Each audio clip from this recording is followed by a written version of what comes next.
So there's an episode I listened to about video games. Oh, yeah. And how it was really cool. You should listen to it because it's like I'm not going to unpack it and remember it today. Is it going to make me feel like a piece of shit or? No, it'll be interesting to see how much of it you sit outside the bell curve and how much you sit inside the bell curve of the trend. Yeah. But a few interesting things came up. So one of them is that if you won the previous game, you're infinitely more likely to win the next game. And if you lost, you're more likely to lose the next game. Interesting. So is this like a game that doesn't have influence from other players? No. Oh, really? So like Fortnite and shit. Really? Yeah. Fuck, this guy doesn't play Warzone.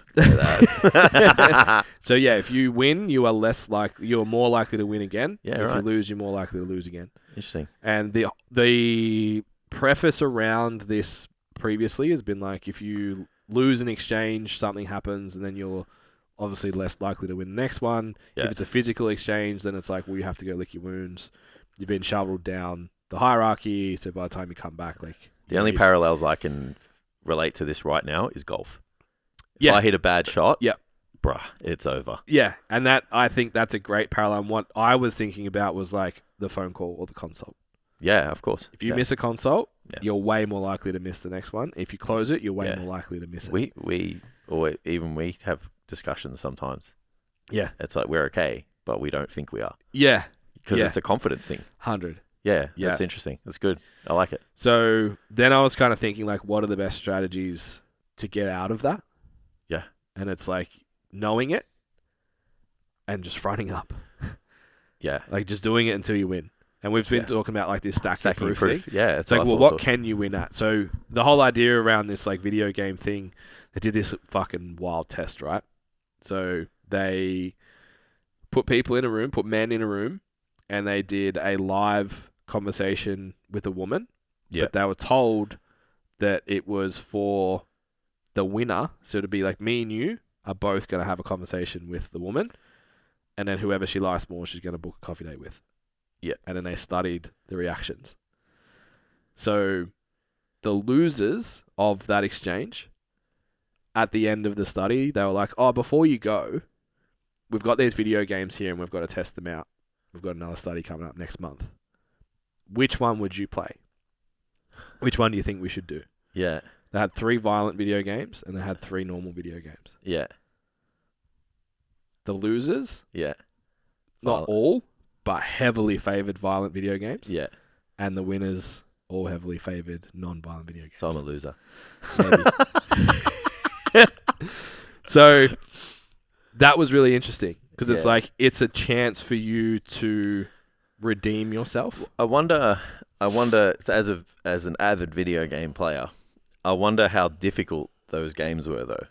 Because sometimes a non-violent video game can be really challenging and your likelihood of winning is really low. Yeah. And then most of the games that involve violence are like, you can just set the difficulty to easy and just fucking kill everyone. Yeah.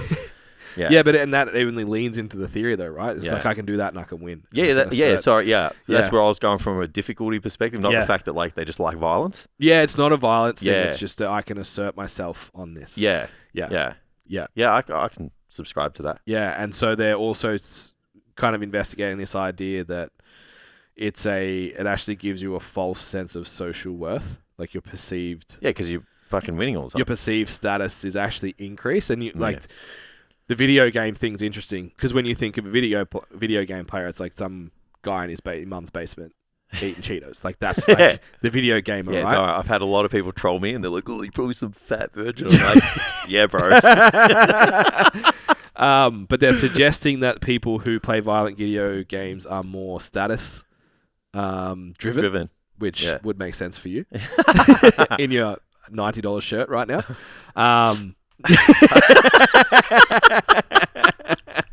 Roll the kicks out. So that's interesting as well. And then when I started to think about it, the people I know that are not dungeon dwellers, that's too harsh, but like that are like really depth. You've all met 5% from Comic-Con. No, I'm kidding. You've met the overconfident loser. Yeah. I don't know who's worse, bro. But you know who I'm talking about, right? Yeah, it's like 100%. You've met that overconfident loser who's found a thing that gives them a false sense of status Yeah. that then they can push forwards, which is super interesting. That And person's very dangerous. I think coming back to their own selves. I think coming back to online, I think that happens too. Yeah. Because people with particular, let's call it genetic advantages, strong, jacked, hot, Yeah. things come quite easily. And then it's like they perceive themselves as an authority, the thing that... So, you know what I mean? Yeah. Yeah, I don't want to sound like a salty... No, I get I it. don't want to come across like salty, like, oh, they got it so fucking easy. But it's like, You there's see a lot it of all the time. there's a lot of people that put themselves in a position of authority that maybe haven't... Or it's perceived by them. And Yeah. we even see it in business. We've mentored people. And it's like, Yeah. like, Yeah, you once need you to pull the lid back a little bit, you're Yeah. like, there's no substance here. yeah, like you need to do all these things. And they're like, no, I've got this. Yeah. And like, everything's fine. It's like, it's not fine. It's not. Yeah. Yeah. Yeah. It's Yeah. really interesting. That's a really self-detrimental characteristic to possess Yeah. too much of. So, Like you can back yourself in certain situations when the chips are down, Mm. but not all the time. Yeah. Where you just have this like you should have false- confidence, but you... Yeah, but just this naivety that Yeah, like yeah. things are okay when they're not. Yeah. It's like, bro, Yeah, but have like... a look around you and like assess what's going on here. Yeah. You know how you're like, sometimes you're like, fuck, you must have a massive dick. Yeah. It's just like to have that much Yeah, it's like what? Yeah. posture and not be doing anything really successful in your life. It's like, you must have a massive cock. Yeah. It's like doesn't make a lot of money for a lot of people though. Yeah, well, that's... Or a but lot no, of- just like like, a lot the of air impact. about you is like, Yeah. I'm the king. Yeah. It's like you look at all the metrics that you would look at to establish status, Mm. relationship, potentially income, Cock size. social positioning, physique, whatever it is. And it's like, well, all of those things are missing, so it must be the dick.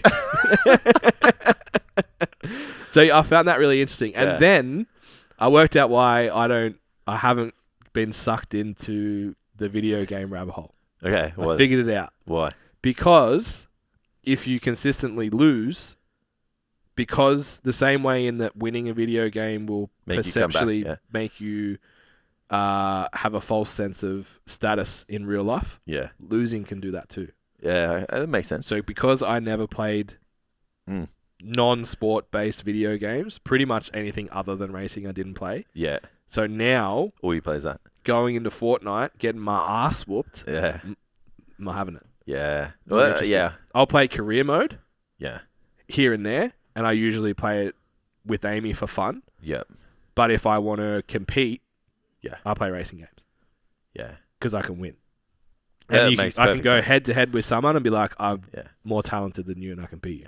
But without tooting my own horn, like when I was younger, I was exceptionally good at playing video games. Yeah. Like almost like it's not it wasn't popular back then to be competitive and make a career. If Yeah. if I was 12 years old again now, Yeah. I would Be a pathway. 100% be going down that route. Yeah. Yeah. I was really So impressed. that's probably why I play now. A side note, I was really impressed how well I performed at go-karts At go-karting, when we went karting. Yeah. Like You were I was good. I was third fastest for the month I that doesn't surprise me at all. 90 kilos. Yeah, So that, think about all the 15-year-old kids that are good. that doesn't surprise me one bit. You have a fucking simulator. Yeah, but I was surprised how much that actually carried over. Yeah, And I was like, oh, okay, like that. I'm actually, like, I shouldn't have been a second faster than Dad. Like, yeah. it's also got a lot Ooh, of motorsport. shots. A lot of You motorsport listening there, history. mate? I was not happy. Yeah, So it's interesting, and I sometimes come out of that room, Yeah. and Amy's like, "How'd you go?" yeah. Because it's like Oh, my if I have a mood bad could be dependent. bro, I'm the same. Yeah, Yeah, yeah. It's a little Especially bit, like little bit of lag or packet loss. Whoa. the way iRacing works is like they run races every 15 minutes. Yeah. But each category usually only runs every hour. Yeah, So if you're like a bit off, so like last night, for example, hadn't played in a while, 15 minutes before the actual event started, practice, Yeah. me learning the track, blah, blah, blah, blah, get my iron a little bit. Then you do 2 minutes practice, 8-minute qualifying, 20-minute race. yeah. First corner, I made a mistake and damaged my car. Damn. I was fucking gutted. Held on, and I was like, so you get a rating of where you're rated in all the other drivers. I was like, if you finish there, you get good points. If you finish below there, you don't. So I was holding on to that pretty well. and then someone just fucking nailed me. Oh. And I was like, I only have an hour to play this tonight, and you've taken that from me. Because you're shit. Yeah. So yeah, I can see, and that's it. If I played video games, I'd be like, get my ass kicked by 10-year-olds, and I'd just leave upset. Yeah. So I don't do it. Yeah, I can see it working both ways. Like people would, or even just like the younger generation who maybe just lean into the video game stuff a little bit more than like, you know, other things, other activities, like just always setting it on easy, Yeah. always winning, Yeah. never really experiencing like challenges and losses. And I'm not saying it's like a really impactful way of building resilience, but it is a contributor.